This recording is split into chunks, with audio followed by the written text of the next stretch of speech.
Hey, what's up, everybody? Welcome to the We Are ND Nation podcast, season 6, episode 9. I am Evan J. Thomas. With me always is the one and only Dennis Stover. This episode, we recap Notre Dame's 34-24 victory over the spoiled children of Southern Cal. Jeremiah Love's career game with 228 yards rushing.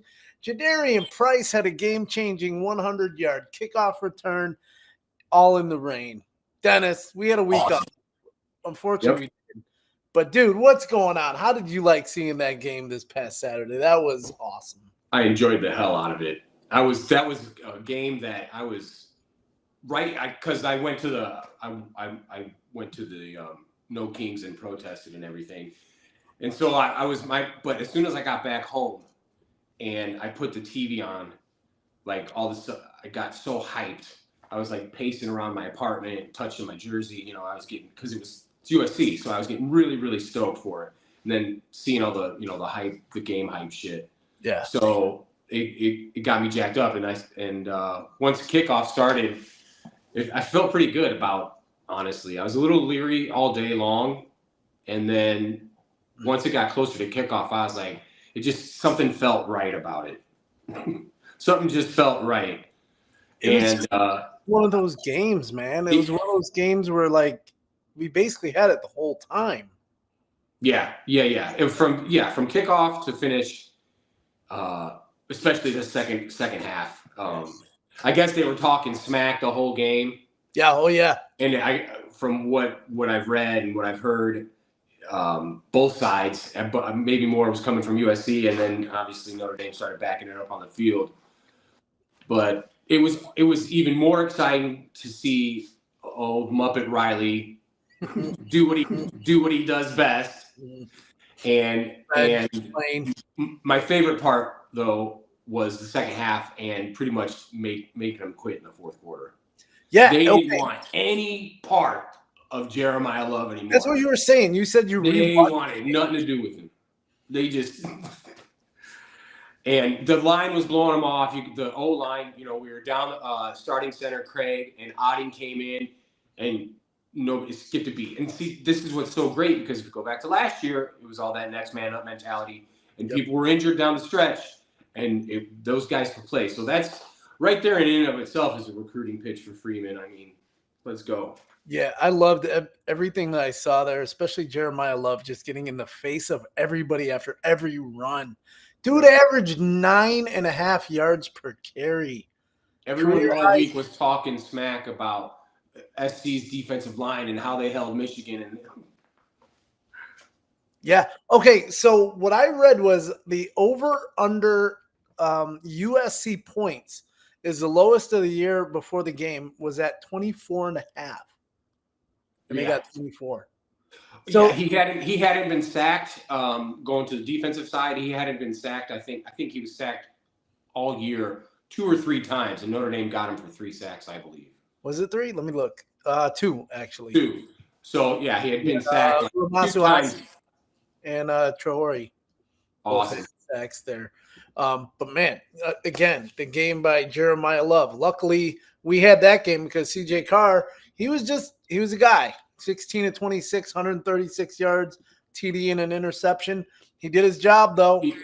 Exactly. Redshirt freshman, his 7-star big rivalry game. Mm-hmm. Pouring rain. Understood the moment. He understood the moment. He had that silly when he should have threw it away. Okay, that didn't cost us, and he didn't make any more mistakes. So it was. I'm just fine. Everything was, even when they went up by 3, I think it was. The last time they scored, when it was 24-21 or something like. Yeah, it had to have been. Yeah. Right. 24-21, and even then, I wasn't like shit. This, I'm starting to have faith in the defense now. At least they can hold up, and they're playing a lot. But it's great. And I'm sorry, I was trying to have a point, but I forgot. So go ahead. No, the defense has been, basically playing their ass off the last 5 weeks since we gave them shit. They'll break at times. Obviously, we see that with the passing game, the passing defense, just kind of giving up stupid plays giving up stupid yardage. Didn't happen. It I mean, there was didn't a couple. happen. There was that one floater. There was a floater that went over that was Holy like, cow. come on. I Was it a just like, 60-yard? I think that was a 60-yard touchdown or something like that. It was on the drive. 59. Well, yeah, Gray got beat bad. Yeah, so that's the thing with the defense. Obviously, with all that they've been doing, kind of, I'm not gonna say shutting teams down, but slowing them down. So we've been doing that the last. You got to take, because they were talking smack about what Arkansas would do or Kansas would do, and then obviously SC was going to do this and this and this. So, with that being said, we held them. We held them under their yearly average of offensive yards. I know that. And they were averaging like 8 some odd points or 8 some odd yards per play. We reduced that dramatically. Overall, I think USC had 490 overall yards. They were averaging 540. So we kept them under 150 under what they normally. I guess as long as we score more and we keep the yardage down, and they're getting better each game. And USC, they're a good team. They'll be the best team we will play the rest of the year. But it was a dominating second half. Freeman, once again, I always said he'll never lose to Riley again. He's going to outcoach him. He always outcoaches him. I love the fact that Notre Dame is 50-something and 30 against SC all time. We're 7 out of the last 8. Yeah. And going back, it's great. I read this article. Outside of the Carroll run, SC hasn't been shit.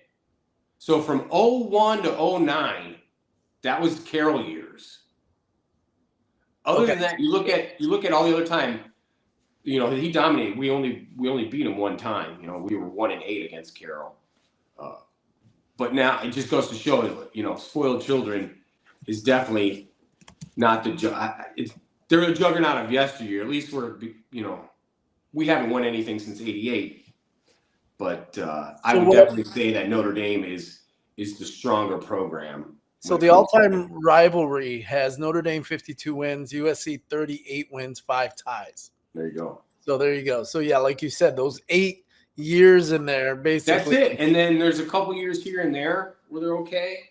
Yeah, and then we've had 7 of the last 8, like you just mentioned. So we've been handling them, even at their own house too. So especially last year. Last year to me was probably one of my favorite games, my favorite game of the year. That was great. Because of the pick six. So even more of a, since we're on the spoiled children topic, this could be the last time we play them for a while. That's true too. And all because if Lincoln Riley, I guarantee you, if there was another coach, I don't hear any other coach arguing this. I've heard him argue the schedule, but I've never heard anybody wanting to drop. Why? I mean, this is why I don't like Lincoln Riley, because he doesn't understand that this is a rivalry that should never go away. It's like, would you get rid of Auburn, Alabama, or Ohio State, Michigan, or Texas, Oklahoma? No. So why on earth would you get rid of? Maybe no. We already made amends for them back in the '60s or whatever, agreeing to do when we play them in November, so they don't have to come. And now this guy, the only way it's going to happen is if it plays in September. That's what I heard. So that's what it was the scheduling. He wants all the games played early. I know. Because the Big Ten's moving to a 9-game model, I guess, for conference games. And so then what does that leave? 4 more games for non-conference games. Why can't you schedule but you have a chance, you might have to travel to Ohio State in November. Penn State, Illinois. Right. So that point is moot. It's again, he's a Muppet Riley. You just proved my point, right? You did. But I'm going to go this route. So obviously Notre Dame kind of gave up some passing yards. Their running defense, they gave up 68 yards on 29 carries. Yes, I get it. USC was missing their starting running back, but to still only give up 68 yards on 29 carries for the game, that one-dimensional made them one-dimensional. Especially when all week long all you heard, wow, this is a different USC team because they're balanced. Yeah, they can run, they can pass. Well, Yeah, and you had mentioned earlier that Notre Dame sustained another injury on the offensive line. Yeah, and he Starting was guard playing Billy his Cruz. ass off, man. Holy cow, he was moving refrigerators. Yeah, so he has a knee injury. Likely will sideline him for multiple games as of currently. Obviously, we already have Ashton Craig out for the year, but like you said, Joe Otting, friggin' Yeah, so I think next up for in place of Schlereth is Sullivan Absher. okay. And that's not a drop off. Get some reps. Let's go. This is a perfect time to get reps too against our schedule coming up. Yeah, exactly. Let's manhandle the rest of the schedule, man. You got Boston College coming up. We got a bye week coming up this week, so this is going to be a shorter show just because we're not going to do any predictions or anything like that. But yeah, you got Boston College, and then what was the remaining schedule? Crap, I didn't look. I should have looked. Boston College, Navy. This might not be in order. Boston College, Navy, Pitt, Syracuse, and Stanford. Yeah, there you go. So, and we were saying at the beginning of the year, they have to run the table. Do you see that happening now with the 5 remaining games on the schedule? Yes. Okay. Yes. And it's funny because they did a playoff show last night, and we're still 2 weeks away from the first. So I don't know why they did. They must have nothing to show, Anyway, they went off the AP. They're like, this is based on AP, right? But then there was some little switches in there. I think they put Georgia Tech as winning the ACC, but for some reason, I think they gave one slot to Miami as an at-large, and I forget who. I think it was McElroy who argued they got the win over Notre Dame, the head-to-head matchup, and because when they finished it, Notre Dame was not in. If the playoff ended and it started, Notre Dame would not get in as a 12 seed. Would they have put Oklahoma or Missouri ahead? No, they put USF as the 12th seed because they would have had the at-large bid for the Power 5 or whatever it's called, because it's Power 4 now and whatever. Yeah. Anyway, you and I were talking during the week. Notre Dame last week was at 13. They only moved up one spot to 12 because even with 5 teams ahead of them losing, they moved up 2 spots. But then again, you had BYU and Vanderbilt both jumped them. So that's why Notre Dame landed but at 12. Who was BYU played, though, honestly? I'm not taking anything away from them. Oh, I mean, I could really They beat Utah. The rankings are all right, you ready to hear who they've beaten? Portland State, Stanford, East Carolina, Colorado was the closest game they had at 24-21. West Virginia they beat at Arizona, and then they beat 23 ranked Utah, probably higher at the time, but it was 21-20 or 24-21 there. They only have Iowa State left. They have Texas Tech, which I'm going to call that as a loss. ECU, Cincinnati, which I was hoping to go to that game too, and then UCF. So it's weird. They have a pretty decent schedule ahead of them.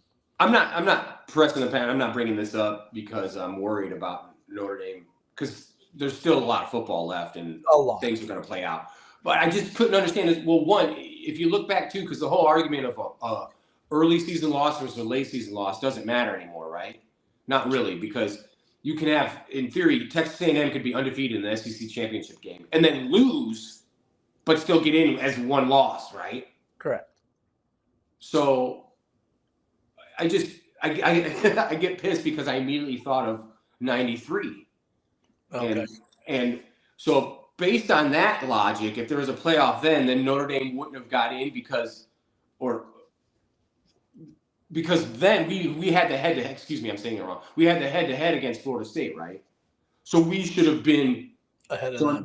That's my argument to him. Like that logic doesn't make any sense because even though we had the head-to-head and we still lost, to you at the time, and Miami could finish, up in the top 5 because if they win the ACC and who knows what happens, they got to. I don't know if they play Georgia Tech, but they'll meet in the ACC championship game probably. There you go. I was just that just bothered me. So he's saying, I guess my argument was this: our 2 losses are better losses than Miami's loss to Louisville. Oh yeah. And so that's why I was like, how even though, yeah, Miami did beat us head to head. And then I immediately thought of 93. That's where I was trying to go with this. I guess I was really going nowhere, but So just looking at talking some as of a the Notre Dame teams ahead person. of Notre Dame, Georgia Tech, they're currently undefeated.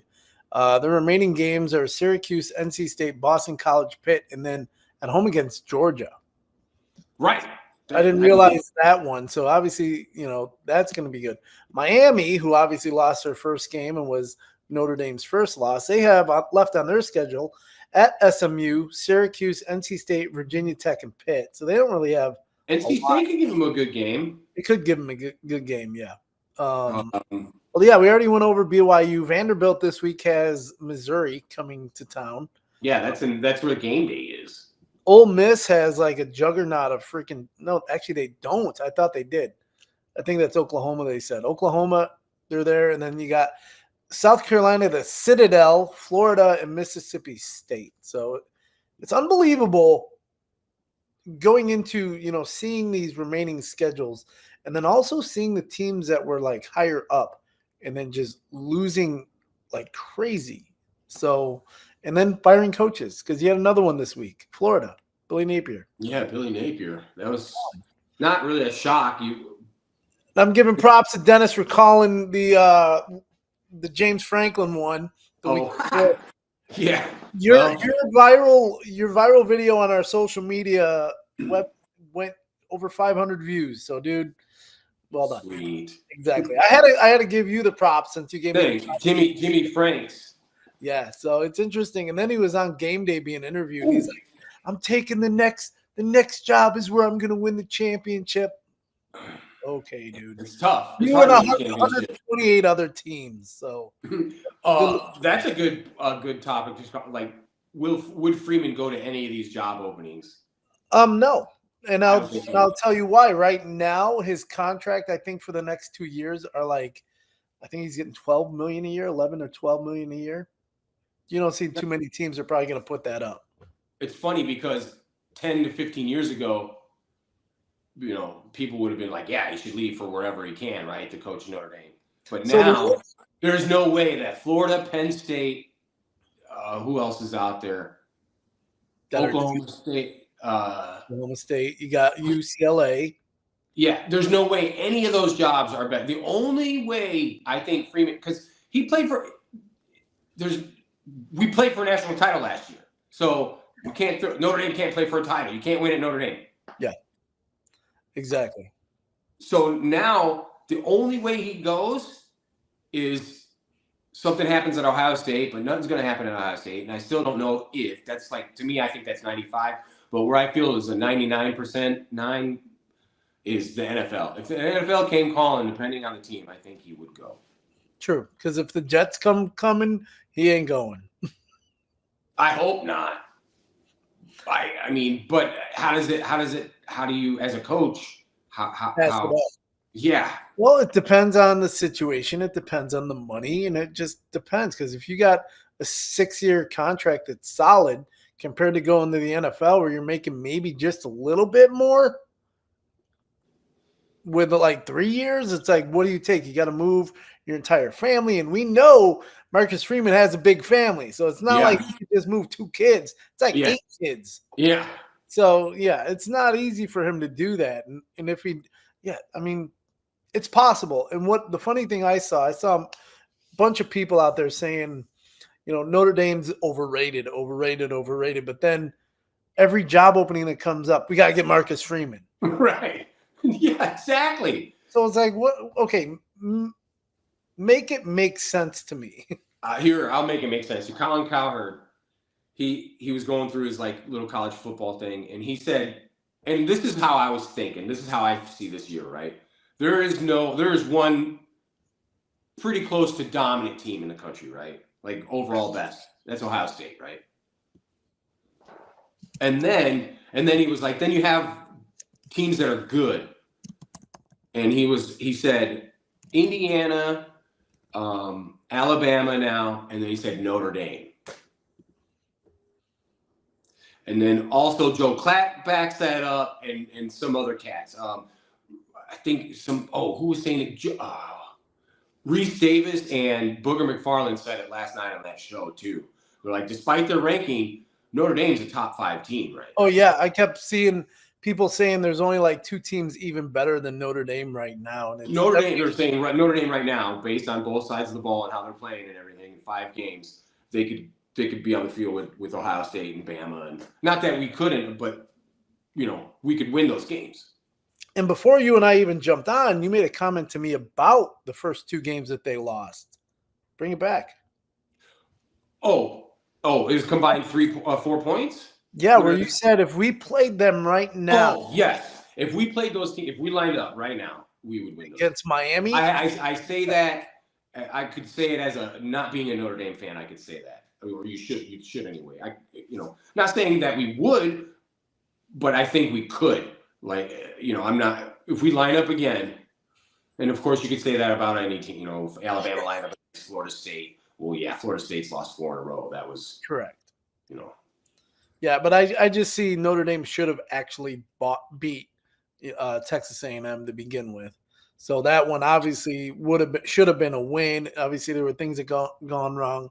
And then obviously Miami, they just shit the bed this past. Miami's got a good defensive line. Those 2 on ends, they're really good. They did shut down Jeremiah Love the first 2 weeks, so it kind of really didn't help matters much. One thing I want to get to in this most previous game again, all those penalties once again. They're really trying to take that game. It's 3 games in a row. They're really, I hate saying this, but it almost how can USC only get called for 1 penalty? 1 penalty USC got called for. Notre Dame had 11 or 12. And I see all these USC people crying that there was not calls. It's like, dude, you got the calls. You got calls you shouldn't have got. There was a couple of PIs that shouldn't have been called. I mean, you and I even mentioned this too. We left at least 14 points on the board, probably 17. Oh, 11. No, sure, 11. There was there was that first and goal, and then that interception, and then the extra point, and then the field goal. Add that up again. 11. 7 and 10. Sorry, 10. I thought it was 17. Somebody said 17. I don't know where they got it. I didn't see it. At that point, because it was the extra point. So the kicking game to me is scary just because of what happened this past week. I know that's what I wanted to say. I know it was in the weather. I know it was in the rain, but dude just missed bad. Well, there was kicking issues too last year, and then with the snap earlier. So if anything, Marcus Freeman, if you watch our show, I'll send it to him. I'll see. Please recruit a kicker, or pay one to come, because this could burn us in the playoffs. Yeah. Yep. Yes, it could. And obviously, last year it was a thing in the playoffs. Remember? Yeah. Oh, it was, and I'm glad that we actually have most of our special teams is pretty good, especially Jadarian Price with his returns and our kick coverage. We haven't let anything go yet. Our punting's damn good. It's just this kicking. Oh, yeah, that guy. Not just the field goals either. These damn kickoffs where they're going out of bounds is absolutely killing me, especially after you miss a field goal. Well, actually, it was a different guy that kicked it out of bounds. It wasn't the same guy. It doesn't matter. Don't kick it out of bounds. There's no excuse. Kicked out. I think they kicked out at least 6 balls out of bounds this year. And I'm at least one a game. I'm watching this and I'm like, at least once a game it's just free yardage for the other team for no reason. It moves up to what does it move up to? 35? Is it 35 or 40? Okay. Yeah, maybe it is a 40. It's unbelievable. You're giving them much better field position to start with, and it's just stupid, man. It's unbelievable. Yeah. I don't know why all those penalties. I don't know why. In multiple games. And with the bye week coming this week, what games are you going to be watching? Oh, God, I don't know what's out there. We got Bama, you have Vanderbilt, Missouri. Yep. So Missouri, number 15 at number 10, Vanderbilt. That's going to be your game day show. Vanderbilt might win because it's at Vanderbilt, and then they might be that special team. Number 8, Ole Miss at number 13, Oklahoma. Those are the 2 games. that I'm looking at there. That's it. I'm going to be at the Shit Bowl, which is Purdue and Rutgers. So that should be.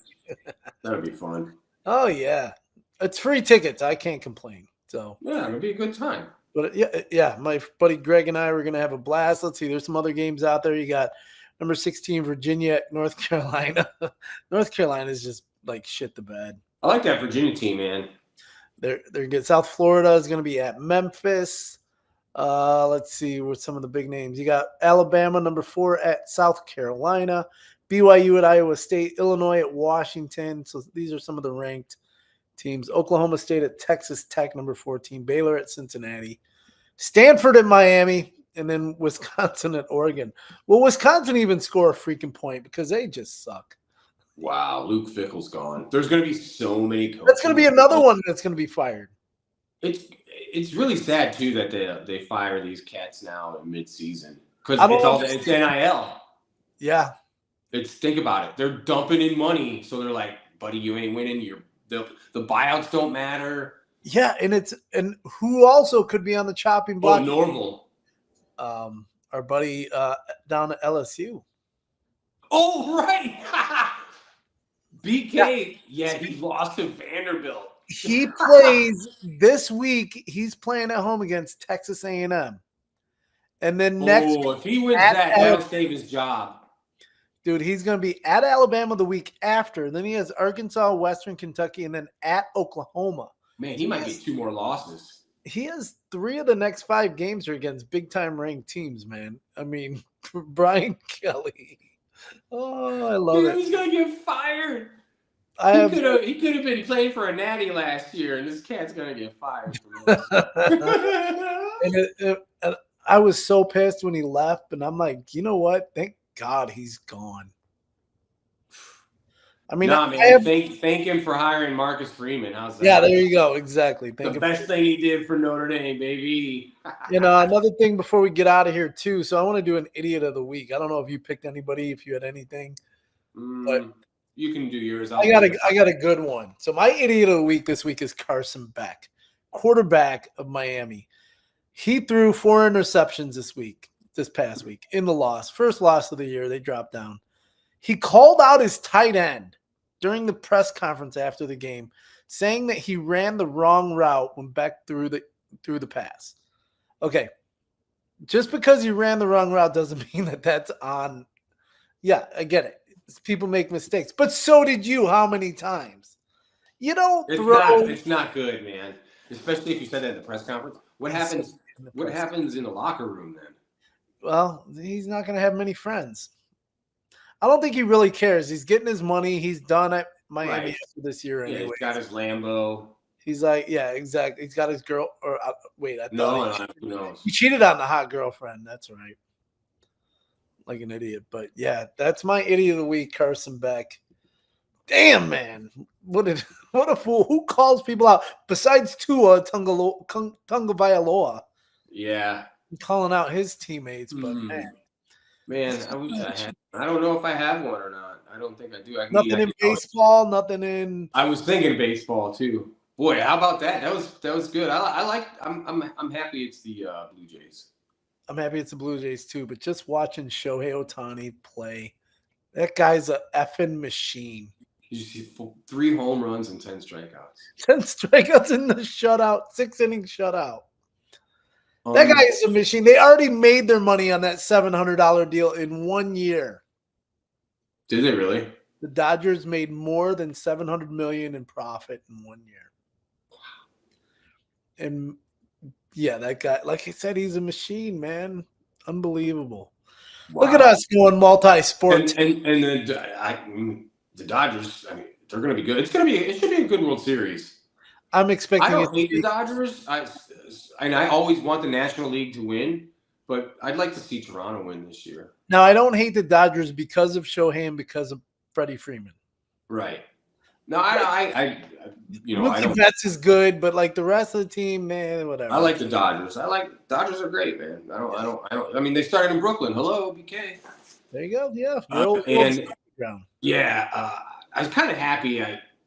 Well, not happy. I didn't hate Seattle. I don't hate Seattle. Just so I don't have to hear Big Dumper anymore. I like the Cal Raleigh's a great player. I just hate the nickname. Awesome. Yeah, the nickname is like absurd. Big Dumper. I would not want that nickname. Worst nickname ever in sports, and why it's still sticking, I don't know, but it is what it is. So, well, Dennis, man, it's been awesome. This show, trying to keep it to 30 minutes. We made it. We did it. Trying to keep it shorter than that. Yeah, we're gonna take this bye week and regroup, and we'll be back next week. Heal up, get better. Hopefully, we get some of our dogs back on the offensive line soon. But yeah, Schleruth or that'd be nice to have Jagashaw back. Like I said, if they demolish these teams in front of us and get rested for the playoffs, and then get them back for the playoffs. There you go. All right. Well, for Dennis Stover, I'm Evan J. Thomas. Check us out all over. This is the We Are ND Nation podcast. And we are NDNation.com. Until next week, when we will have our predictions for the Boston College show. You guys enjoy your weekend. Oh, Fredo's coming. Awesome. and no more, what's his name? Jerkovic, who used to be quarterback everywhere. Oh, yeah, no more. I don't even know where. I think he's done. Of course. Yeah. All right. Bye-bye. Cool. Deuces. Go